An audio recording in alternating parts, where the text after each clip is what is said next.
Good morning, students.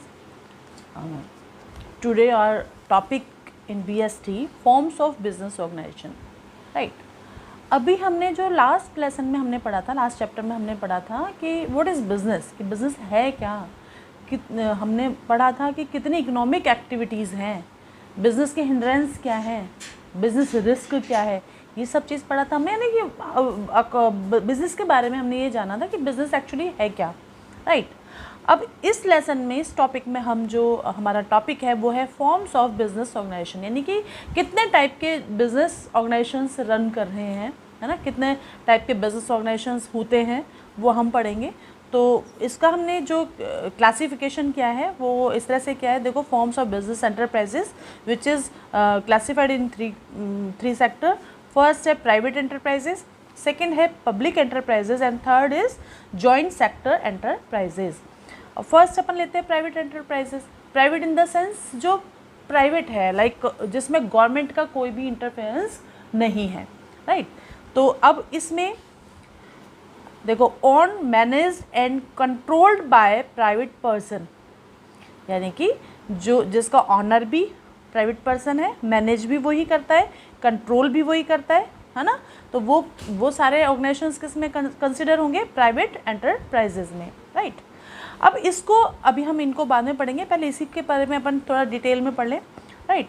अब इसको हमने फिर टू पार्ट्स में डिवाइड किया है। फर्स्ट है non corporate form and second is corporate form. Non corporate form का मतलब क्या है, जिसमें बिल्कुल भी गवर्नमेंट का कहीं कोई इंटरफेरेंस नहीं है, यानी जिसको रजिस्ट्रेशन की भी रिक्वायरमेंट नहीं है और मतलब जिसमें कोई लीगल इंटरफेरेंस नहीं है, राइट। और कॉर्पोरेट फॉर्म का मतलब क्या है, जिसका जो सोसाइटी के वेलफेयर के लिए है और जिसका रजिस्ट्रेशन कराना ज़रूरी होता है, यानी इंटरफेरेंस तो उसमें भी नहीं है गवर्नमेंट का, लेकिन रजिस्टर्ड होना ज़रूरी है ताकि वो फर्म को एक लीगल एक लीगल फ्रेम मिल जाए ताकि वो अपने आप को सेफ कर सकें। अब फर्स्ट अपन बात करते हैं नॉन कॉर्पोरेट की, ठीक है। नॉन कॉर्पोरेट में सबसे पहला जो बिज़नेस का फॉर्मेट है वो है सोल प्रोप्राइटरशिप। सोल का मतलब क्या होता है, एक, प्रोप्राइटरशिप यानी जिसका एक ही ऑनर है, राइट। तो और सेकंड है पार्टनरशिप फॉर्म। पार्टनरशिप डिटेल में अपन वन बाय वन बाद में पढ़ेंगे, नेक्स्ट अभी मैं थोड़ा सा इसको ब्रीफ कर रही हूँ आपको। पार्टनरशिप का पहले भी आई थिंक शायद मैथ में आपने पार्टनरशिप को पढ़ा होगा। पार्टनरशिप में क्या मीनिंग है, टू और मोर देन टू पर्सनस यदि किसी बिजनेस एक्टिविटीज़ में इन्वॉल्व होते हैं तो दिस इज़ कॉल्ड पार्टनरशिप, है ना। और ऐसे ही नेक्स्ट है जॉइंट हिंदू फैमिली बिजनेस, यानी कि वो बिजनेस जो फैमिली टू फैमिली रन करता है, राइट। तो ये आ गया जॉइंट हिंदू फैमिली बिजनेस। अब अपन सेकंड जो इसका फॉर्म है वो है पब्लिक एंटरप्राइजेस। पब्लिक यानी कि own managed and controlled by government. Public का यानी जहाँ पब्लिक का वेलफेयर आ जाता है या पब्लिक का कंसर्न आ जाता है तो वहाँ पर गवर्नमेंट का कि मतलब कम्प्लीटली जो गवर्नमेंट के से ही वो कंट्रोल किया जाता है, यानी उसमें प्राइवेट का कहीं कोई भी कंसर्न नहीं होता, ठीक है। नेक्स्ट है जॉइंट सेक्टर। जाहिर सी बात है, जहाँ प्राइवेट और पब्लिक का कॉम्बिनेशन होगा वो सेक्टर क्या हो जाएगा, जॉइंट सेक्टर हो जाएगा, राइट। आप देखो नाम के अकॉर्डिंगली ही आप इसको क्लासीफाइड कर सकते हो, मतलब इसमें ऐसा कुछ नहीं है कि आपको बहुत ज़्यादा प्रेशर डालना पड़ रहा है दिमाग पे। नाम के अकॉर्डिंगली भी हम इसको क्लासीफाइड कर सकते हैं। तो हमारा जो जॉइंट सेक्टर एंटरप्राइजेज है इसमें own manage and control by private and government enterprises, यानी दोनों का ही पार्टनरशिप इसमें होती है, दोनों का ही जॉइंट पार्टिसिपेशन इसके अंदर होता है। अब इसके अंदर फिर तीन है, departmental undertaking, statutory corporation and government company. अब अपन को इनकी जो डिटेल है वो जब पढ़ेंगे जब ये टॉपिक आएंगे, क्योंकि सारे ही टॉपिक अपन को, ये बिजनेस के सारे ही फॉर्म अपन को पढ़ने हैं, ठीक। तो फर्स्ट अपन ले लेते हैं sole proprietorship. What is the meaning of sole proprietorship? ये सबसे ही सिंपल बिजनेस का फॉर्म है। आप देखो अपने सराउंडिंग कितने सारे सोल प्रोप्राइटर्स होते हैं रिटेलर फॉर्म के रूप में, यानी ऐसे रिटेलर शॉप जिसका ऑनर एक ही पर्सन है। और जनरली आप देखो उनके जो शॉप के नेम भी कैसे होंगे, like Vijay general store, Ramesh general store, Deepak general store, है ना। यानी नेम से ही रिकॉग्नाइज हो जाता है कि वो सोल प्रोप्राइटरशिप में है, राइट। और तो यहाँ पर ये this is very simple and oldest form of business, यानी सबसे पुराना फॉर्म यदि बिजनेस का कोई है तो वो है सोल प्रोप्राइटरशिप, यानी जिसमें ऑनर एक ही बंदा होता है, जिसमें एक ही पर्सन का सारा कैपिटल, सारा पैसा उसी का लगा हुआ होता है। जाहिर सी बात है, यदि किसी एक पर्सन का यदि कैपिटल लगा हुआ है तो जितना भी प्रॉफिट से जो भी गेन होगा, लाइक प्रॉफिट होगा या लॉस होगा, वो भी बियर कौन करेगा? वो पर्सन ही करेगा। और जितनी भी बिजनेस की एक्टिविटीज़ हैं, जितने भी डिसीजन लेने हैं, वो भी कौन लेगा? वो एक पर्सन लेगा, क्योंकि दूसरा तो कोई है नहीं। तो इस तरह से अब ऑब्वियस सी बात है, जहाँ एक ही पर्सन का इन्वॉल्वमेंट है तो वहाँ कुछ मेरिट्स हैं तो कुछ डिमेरिट्स भी फेस करनी पड़ेगी। तो पहले अपन इसके डेफिनेशन को और अच्छे से स्ट्रांगली इसको पढ़ लेते हैं। This is very simplest and oldest form of business which is own, managed and controlled by an individual. एक बहुत ही सिंपल और सबसे पुराना बिजनेस का फॉर्म है जिसमें जो मैनेज, यानी मैनेज का मतलब चीज़ों को अरेंज करना और उनके बारे में पूरा रिकॉर्ड रखना, कंट्रोल यानी सारी एक्टिविटीज़ को कंट्रोल करना, है ना, वो कौन करता है? वो एक इंडिविजुअल ही करता है, जो उसका क्या होता है? ऑनर होता है। नेक्स्ट है, this business can be started anywhere, मतलब कहीं कोई लीगल हमको परमिशन लेने की रिक्वायरमेंट नहीं है, हम अपने घर में भी स्टार्ट कर सकते हैं, राइट। तो कहीं पर भी स्टार्ट हो सकता है, कभी भी हो सकता है, any time, right, with limited sources. अब विद लिमिटेड सोर्सेस का मीनिंग क्या है भाई? विद लिमिटेड सोर्सेस का मीनिंग ये है कि एक ही पर्सन है ना बेटा, तो सोर्सेज लिमिटेड ही होंगे। हाँ, लाइक जैसे कि मिस्टर राम है, यदि उनको बिजनेस स्टार्ट करना है तो वो अपनी कैपिटल लगा लेगा और ज़्यादा से ज़्यादा वो अपने बिहाफ पर मार्केट से लोन ले लेगा। इससे ज़्यादा तो अरेंज नहीं कर सकता ना, यानी खुद का पैसा लगा सकता है और यदि रिक्वायरमेंट हुई तो बाहर से लोन ले सकता है, लेकिन लोन भी उसको एक लिमिट तक ही मिलेगा, है ना, जहाँ तक कि उसकी पेइंग कैपेसिटी होगी। ये चेक करेगा सामने वाला लोन देने वाला कि भाई इसका पेइंग कैपेसिटी क्या है, राइट, तब जाके इसको लोन प्रोवाइड होगा। तो उसका जो सोर्सेज है वो क्या माना जाता है? Limited sources. Capital and ability, obvious सी बात है, लिमिटेड ही कैपिटल होगी और लिमिटेड ही उसके अंदर एबिलिटी होगी। मतलब आज यदि देखा जाए तो यदि मान लो मेरी क्लास में 30 स्टूडेंट्स हैं, है ना, तो 30 स्टूडेंट्स सारे के सारे ही किसी एक फील्ड में स्ट्रॉन्ग होंगे। This is possible?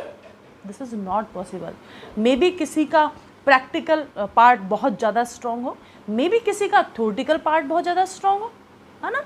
तो ऐसे ही अब ये भी अपन ऐसा भी समझो आप कि हो सकता है अपनी क्लास में किसी का म्यूज़िक में इंटरेस्ट है, किसी का डांसिंग में इंटरेस्ट है, किसी को स्टडी करना बहुत अच्छा लगता है, यानी हर बंदा अपने अपने एक फील्ड में बहुत ज़्यादा एक्सपर्ट है।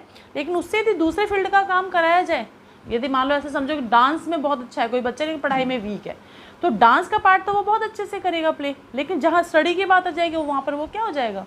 डाउन हो जाएगा, है ना। तो यहाँ पर यही मीनिंग है कि हर एक पर्सन की जो एबिलिटी, जो कैपेसिटी, वो क्या लिमिटेड होती है, राइट। तो in this form business an individual introduce his on capital, यानी खुद का पैसा लगाता है, यूज हिज ऑन स्किल, अपना ही स्किल यूज करेगा, to manage his business affairs, affairs means activities, है ना, and he is solely responsible for the result of business, और वो अकेला ही उस बिजनेस के रिजल्ट के लिए रिस्पॉन्सिबल है, चाहे वो प्रॉफिट हो या फिर लॉस हो, इन्हें वो अकेला बियर करेगा। This business also known as sole trade, इसको अपन क्या बोलते हैं? सोल ट्रेड, सिंगल ऑनरशिप भी बोलते हैं और वन मैन बिजनेस भी बोलते हैं, राइट। अब इसके अपन करेक्टरिस्टिक्स, आई होप इसकी आप डेफिनेशन समझ गए। सिंपल वर्ड में कहा जाए, एक ही पर्सन, उसी की कैपिटल, उसी का स्किल, उसी की नॉलेज, है ना, वो जिस बिजनेस में इन्वॉल्व हो और वो सेल्फ ही मैनेज करता हो, सेल्फ ही कंट्रोल करता हो, सेल्फ ही डिसीजन लेता हो, सेल्फ ही उसके रिजल्ट को बियर करता हो, वो सारी जो चीज़ें हैं वो किस में आती है? सोल ट्रेडर में, है ना। अब इसके कैरेक्टरिस्टिक्स, और आपको ये मैं बता दूं कि जितनी भी कैरेक्टरिस्टिक्स होती हैं, जितनी भी मेरिट्स होती हैं, डीमेरिट्स होती है, these are the part of definition. यदि आपको डेफिनेशन बहुत अच्छे से किसी भी मतलब टॉपिक की डेफिनेशन यदि आपको अच्छे से लर्न होगी ना, तो आप ये समझो कि आप कैरेक्टरिस्टिक्स बहुत इजीली कर लोगे, मेरिट्स और डीमेरिट्स भी उसके अच्छे से कर लोगे। तो पहले अपन थोड़ा सा इसको देखते हैं, कैरेक्टरिस्टिक्स क्या है। सबसे पहला अपन देखें तो सिंगल ऑनरशिप। इस बिज़नेस का सबसे ज़्यादा स्मार्ट पॉइंट क्या है कि सिंगल ऑनरशिप है, अकेला ही मालिक है, तो किसी का कोई इंटरफेरेंस नहीं है। जो भी डिसीजन लेना है भाई को खुद ही को लेना है। जो भी मान लो कोई चीज़ कैंसिल करनी है तो उसे किसी से परमिशन लेने की ज़रूरत नहीं है कि मुझे करना क्या है, अपनी ही समझ से वो काम करेगा, तो किसी का कोई इंटरफेरेंस नहीं है, सिंगल ऑनरशिप है। ठीक है, नेक्स्ट है कंट्रोल। ऑब्वियस सी बात है, सिंगल ही ऑनर है तो सारी एक्टिविटीज़ भी कंट्रोल कैसे करता है, वो खुद ही करता है, खुद ही करेगा सारी चीज़ें, कंट्रोल मैनेज भी खुद ही करेगा।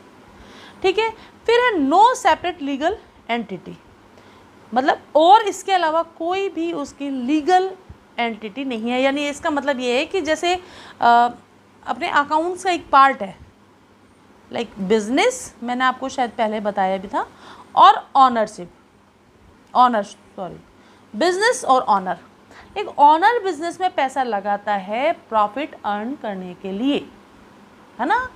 तो बिजनेस की रिस्पॉन्सिबिलिटी है कि वो उस ओनर को या उस पर्सन इन्वेस्टर को उस पर प्रॉफिट अर्न करके दे। ठीक है, तो यहाँ पर दो सेपरेट एंटिटी हो गई, दो सेपरेट एग्जिस्टेंस हो गई, जो एक दूसरे से एक्सपेक्टेशंस कर रहे हैं। बिजनेस ये एक्सपेक्ट करता है कि उसमें पैसा लगाया जाए तभी तो कमा के दूंगा, और ऑनर के एक्सपेक्ट करता है कि भाई मैंने पैसा लगाया तो मुझे प्रॉफिट अर्न कर। वो ऐसी किसी भी जगह पे पैसा नहीं लगाएगा जहां उसको प्रॉफिट का मतलब कहीं पर भी लगता है कि प्रॉफिट नहीं होगा तो वहां पे वो रिस्क नहीं लेगा। लेकिन जहां एक्सपेक्टेशंस हैं, है ना, यानी कि ये एक एक्सपेक्ट किया जा सकता है कि भैया प्रॉफिट के भी चांसेस हैं, तो वो वहां पर वो रिस्क ले सकता है। तो इसलिए सेपरेट लीगल एंटिटी है। ठीक है, लेकिन यहाँ पर क्योंकि ये ऑनर ही सब कुछ है ना, अकेला ही रन कर रहा है, तो यहाँ पर वो बिजनेस के साथ क्या है, जुड़ा हुआ है। ऑनर है तो बिजनेस है, ऑनर नहीं है तो बिजनेस नहीं है। यानी कि मान लो वो सोल ट्रेडर बीमार पड़ जाए तो उस दिन उसकी दुकान बंद ही रहेगी, मे बी उसकी वाइफ संभाल ले, लेकिन उसका बेटा संभाल ले, लेकिन वो क्या है, उसको रिप्रेजेंट करेंगे, डिसीजन वो नहीं ले सकते। ठीक है, यदि खुदा ना खास्ता उसकी डेथ हो जाए, ठीक है, मान लो उसका बेटा मान लो बहुत अच्छा, मान लो पुलिस में है, या बेटा कोई और अच्छे से लेक्चरर है सपोज करो, तो वो तो दुकान में बैठेगा नहीं। यानी उस दुकान का अस्तित्व जब ही खत्म हो जाएगा जैसे ही वो सोल ट्रेडर की डेथ हो जाएगी। ठीक है, तो यानी कि बिजनेस के साथ उस पर्सन का, उस ऑनर का जो एग्जिस्टेंस है वो जुड़ा हुआ है, सेपरेट लीगल एंटिटी नहीं है। अनलिमिटेड लाइबिलिटीज़, ये बहुत ही इंपॉर्टेंट टॉपिक है, इसको समझना बहुत अच्छे से। अनलिमिटेड लाइबिलिटी, अनलिमिटेड का मतलब जिसका कोई लिमिट नहीं है। लाइबिलिटी आप जानते हो जो पे करना है, यानी कि अब एक बिजनेस में जैसे मिस्टर ए हैं, आप इसको समझें ऐसे कि जैसे मिस्टर ए हैं, राइट। अब इन्होंने अपना बिजनेस स्टार्ट किया विद 5 लाख, 5 लाख रुपए लगा के बिजनेस शुरू करा।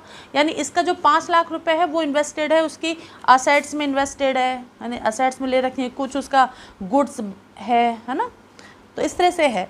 तो अब मान लो मिस्टर ए का बिजनेस किसी वजह से डूब जाता है, यानी कोई डाउनफॉल हो गया, ठीक है, तो अब ये भाई जितनी भी लायबिलिटीज़ हैं वो कैसे पे करेगा, यानी जो उसके बिजनेस में असेट्स होंगी, कैश होगी, वो दे देगा। लेकिन उसके बावजूद भी यदि लायबिलिटीज़ बच रही है ना, यानी कि इसके पास ज़्यादा से ज़्यादा 5 लाख रुपए हैं अपने बिजनेस की असेट्स और गुड्स वगैरह मिलाकर, और सपोज करो लायबिलिटीज़ है 6 लाख की। अब तो 5 लाख तो वो पे कर देगा इसको, सबको सेल करके कैश में कन्वर्ट करके, लेकिन व्हाट अबाउट 1 लाख, उसका क्या करे वो। तो ऐसी कंडीशन में जब बिजनेस की असेट्स हो कम, लायबिलिटीज़ पे करने के लिए हो ज़्यादा, दैट टाइम जो भी एक्स्ट्रा लायबिलिटी है वो ओनर अपनी पर्सनल असेट से पे करेगा। कहाँ से करेगा 1 लाख, वो अपनी पर्सनल जो भी उसके घर की जो संपत्तियाँ होंगी ना बिजनेस के अलावा, उससे वो पे करेगा, राइट। तो वो जो लायबिलिटी होती है, यानी बिजनेस के अलावा अपने घर से जो वो पैसा चुकाएगा, दीज कॉल्ड अनलिमिटेड लायबिलिटी। ठीक है, नेक्स्ट है नो लीगल फॉर्मेलिटीज़। अब इस बिज़नेस को स्टार्ट करना है तो कहीं से कोई भी लीगल फॉर्मेलिटीज़ करने की ज़रूरत नहीं है, ना किसी से परमिशन लेने की ज़रूरत है, ना कोई रजिस्ट्रेशन कराने की ज़रूरत है ना। आपके पास अपना थोड़ा पैसा है तो आप अपना बिजनेस कहीं पर भी एनीवेयर आप स्टार्ट कर सकते हो, एनी टाइम आप स्टार्ट कर सकते हो। नेक्स्ट है सोल रिस्क बियरर, अकेला ही रिस्क लेगा, प्रॉफिट लेगा, प्रॉफिट डिसिप्लिन, यानी कि आपके बिजनेस का जो भी रिवॉर्ड होगा, रिवॉर्ड मीन्स प्रॉफिट होगा, वो भी लेने वाला कौन है? वो सिंगल पर्सन। यदि लॉस हुआ, अब जैसे मैंने आपको बताया था अनलिमिटेड लाइबिलिटी में कि 5 लाख के असेट्स है और 6 लाख का लॉस हो गया, तो 1 लाख उसने अपने पर्सनल असेट से दिया, है ना। अब वो ही देगा क्योंकि वो अकेला ही ऑनर है। ऐसा तो नहीं ना वो अपने पड़ोसी से जाके मांगेगा भाई तू 1 लाख रुपए दे दे मेरे बिजनेस में, दिस आर नॉट पॉसिबल। यानी वो सिंगल ही बंदा है जो कि प्रॉफिट भी अवेल करता है और जितने भी रिस्क हैं वो ही बियर करेगा। अंडरस्टैंड? आई होप आप समझ गए होंगे। एक बार दोबारा रिवाइज कर लेते हैं जल्दी से। सिंगल ऑनरशिप, अकेला ही ऑनर है, तो सारे डिसीजन, मैनेजमेंट, कंट्रोल वो सारा खुद ही करेगा। कंट्रोल यानी कंट्रोल केवल सिंगल पर्सन का ही होगा, इसको आप इसी के अंदर भी ऐड कर सकते हो। फिर है नो सेपरेट लीगल एंटिटी, यानी बिजनेस से जुड़ा हुआ ही है उसका एग्जिस्टेंस।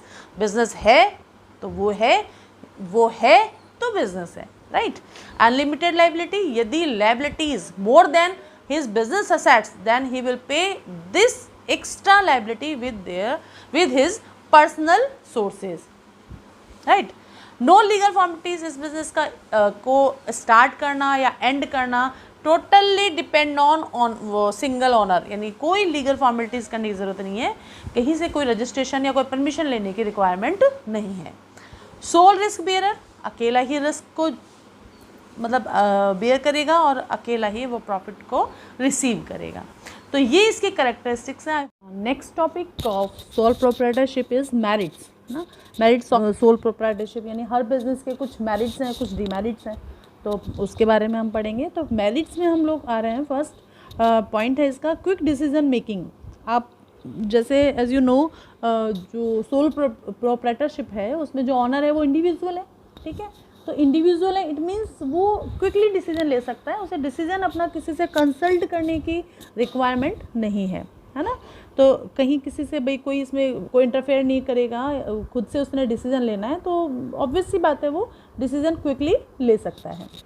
नेक्स्ट है कॉन्फिडेंशली ऑफ इंफॉर्मेशन, और जितनी भी बिजनेस की इंफॉर्मेशन हैं, जितने भी सीक्रेट हैं, सीक्रेसी, इसको अपन सेकंड सीक्रेसी भी बोल सकते हैं, जितने भी सीक्रेट्स हैं वो कॉन्फिडेंशियल रहते हैं, राइट।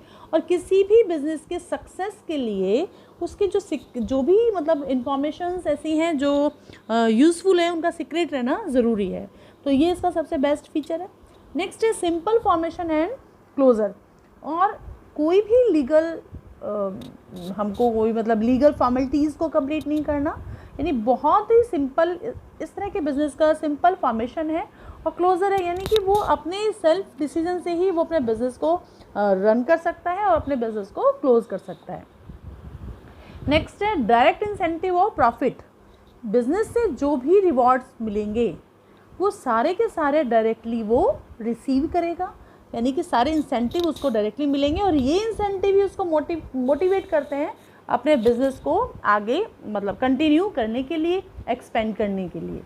फिर है फ्लेक्सिबिलिटी ऑफ ऑपरेशंस, बहुत फ्लेक्सिबल है अपने काम को करने के लिए, यानी कि अपना वो टाइमिंग्स अपने बिजनेस अपनी शॉप का रख सकते हैं 9 to 7। आपने देखा होगा जनरली उनकी शॉप पे लिखा होता है कि जो शॉप खुलने का टाइम है, मे बी वो पूरा मॉर्निंग टू इवनिंग तक रन करें, या ये भी हो सकता है कि मॉर्निंग में 2 आवर्स के लिए उन्होंने स्टार्ट किया, देन आफ्टर इवनिंग में उन्होंने 3-4 आवर्स के लिए स्टार्ट किया, यानी कि वो अपना फ्लेक्सिबल है अपने बिजनेस को ऑपरेट करने के लिए। एक चीज़ ठीक है। इसके अब इसके जैसे ये मेरिट्स हैं, ऐसे ही सेम ऑब्वियसली बात है डिमेरिट्स और लिमिटेशंस भी होती है हर चीज़ की। तो लिमिटेशंस क्या है? फर्स्ट है limited resources, as you know कि सिंपल वो सिंगल ऑनर है और सिंगल ऑनर है, दैट्स वाई उसके जो सोर्सेज हैं वो भी क्या है, लिमिटेड है, यानी कि उसके सेल्फ ओन कैपिटल एंड उसके जो लोन लेने की कैपेसिटी है वही है। तो ये लिमिटेड रिसोर्सेज है, इसका सबसे बड़ा ड्रॉबैक है। नहीं इन फ्यूचर यदि वो अपने बिजनेस को एक्सपेंड करना चाहे तो उसको अपने बिजनेस को एक्सपेंड करने में प्रॉब्लम आ सकती है, राइट। नेक्स्ट है लैक ऑफ कंटिन्यूटी, जैसे मैंने आपको बताया था कि नो लीगल सेपरेट एंटिटी उनका था, यानी कि वो लीगल लैक ऑफ कंटिन्यूटी उसी से ही निकल कर आया है जो हमने फीचर में पढ़ा था, यानी कि जो ऑनर है तो बिजनेस है, यदि वो नहीं है, यानी वो मान लो बीमार पड़ जाता है या उसकी डेथ हो जाती है, तो उसका बिजनेस फिर आगे फर्दर रन नहीं कर सकता, यानी कि उसकी जो आइडेंटिटी थी उसके बिजनेस की उसी से थी। तो यहाँ पर लैक ऑफ कंटिन्यूटी इसका एक सबसे बड़ा ड्रॉबैक है। नेक्स्ट है अनलिमिटेड लाइबिलिटी, और इसका सबसे बड़ा ड्रॉबैक क्या है, अनलिमिटेड लाइबिलिटी, यानी कि जो सिंगल ओनर है, जैसे मैंने आपको पहले ही बताया है कि अनलिमिटेड लाइबिलिटी का मतलब क्या है कि यदि वो अपने लाइबिलिटीज़ को अपने बिजनेस असेट से पे नहीं कर पाए, वो एबल नहीं हो उसकी बिजनेस असेट्स उस लाइबिलिटीज़ को पे करने के लिए, तो उसको अपनी पर्सनल असेट्स को से उस लाइबिलिटीज़ को पे करना होगा। लाइक अपने ऐसे एक एग्जांपल और समझ लो आप इसका, लाइक सपोज करो कि किसी ऑनर ने अपनी मतलब खुद की तो ऑन कैपिटल लगाई रखी है और उसने बैंक से लोन ले लिया, राइट, अपने बिजनेस को रन करने के लिए, और after some time maybe some cause कि उसकी जो शॉप है वो कंटिन्यू नहीं चल पा रही है, रीज़न ऑफ उसका मतलब कुछ भी प्रॉब्लम हो सकती है, मे बी उसको प्रॉफिट नहीं हो रहा हो, तो उसको इंटरेस्ट नहीं आ रहा हो अपने बिजनेस को रन करने के लिए। अब जैसे इजी फॉर्मेशन और इजी क्लोजर है, तो यदि वो डीमोटिवेट है या कोई और रीज़न है, तो वो अपने बिजनेस को अब वाइंड अप करने की सोच रहा है, तो वाइंड अप करेगा तो ऑब्वियस सी बात है बैंक आगे खड़ा होगा कि भैया मेरा लोन है वो पे कर। अब मान लो सपोज करो उसकी असेट्स से, सपोज करो उसने 5 लाख का लोन ले रखा है बैंक से, और उसकी असेट्स उस बैंक लोन का 75% मतलब पे ऑफ करने के लिए थी। अब रिमेनिंग 25%, अब बैंक तो लोन में वो लॉस में रहेगा नहीं कि भाई तूने 75% तो पे कर दिया, तेरी तो असेट्स इतनी थी अब तो फ्री है, ऐसा तो नहीं होगा ना। वो 25% बैंक उसकी ऑन मतलब उसकी जो पर्सनल असेट्स है उससे अपने लोन को रिकवर करेगा, यानी बैंक कैसे भी लॉस में नहीं रहेगा। तो ये अनलिमिटेड लाइबिलिटी है, इसका सबसे बड़ा ड्रॉबैक है इस बिज़नेस का। और ये जो लिमिटेशंस हैं, इन्हीं के ही वजह से इस सोल प्रोप्राइटरशिप का एग्जिस्टेंस डे बाय डे थोड़ा सा कम होता जा रहा है, लेकिन ख़त्म आज भी नहीं है। रिटेलर्स आज भी चल रहे हैं बहुत सारे। नेक्स्ट है लिमिटेड मैनेजरियल स्किल। जैसे मैंने आपको बताया था कि एक सिंगल प्रोप्राइटर में या सिंगल पर्सन में एक लिमिटेड स्किल्स होते हैं, है ना। ऐसा नहीं कि वो मतलब सारे स्किल में ही वो सारा बेस्ट हो, यानी कि उसका जो एक मतलब मे बी वो अकाउंटिंग पार्ट उसका अच्छा नहीं है, या उसका अपनी चीज़ों को मैनेज कर पाना उसका स्किल उतना अच्छा नहीं है, या अपने कस्टमर से वो बहुत अच्छे से डील नहीं कर पा रहा है, यानी कि जो उसके मैनेजरल स्किल हैं वो लिमिटेड हो सकते हैं ना, क्योंकि हर बंदा हर चीज़ में एक्सपर्ट नहीं होता, राइट। तो ये इसकी वजह से भी उसको प्रॉब्लम फेस करनी पड़ सकती है। नेक्स्ट है लिमिटेड स्कोप ऑफ एक्सपेंशन,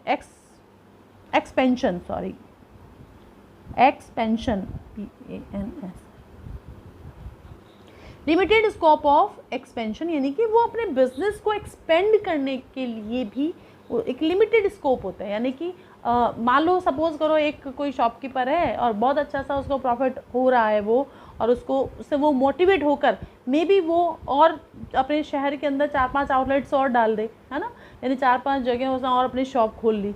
तो अब प्रॉब्लम ये आएगी कि उससे ज़्यादा वो नहीं कर सकता, यानी कि एक उसका जितनी उसका अपने एक्सपेंड करने की बिज़नेस की कैपेसिटी होगी उससे ज़्यादा एक लिमिट में ही होगी, उससे बाहर यदि वो अपने बिज़नेस को एक्सपेंड करना चाहता है तो वो एक्सपेंड नहीं कर पाएगा, क्योंकि जो सोर्सेज हैं वो भी लिमिटेड हैं और वो अकेला ही बंदा कंट्रोल करता है, मैनेज करता है, तो मे बी उसको वहाँ पर ये प्रॉब्लम्स आ सकती हैं, यानी अपने बिज़नेस को ज़्यादा एक्सपेंड नहीं कर सकता। ठीक है।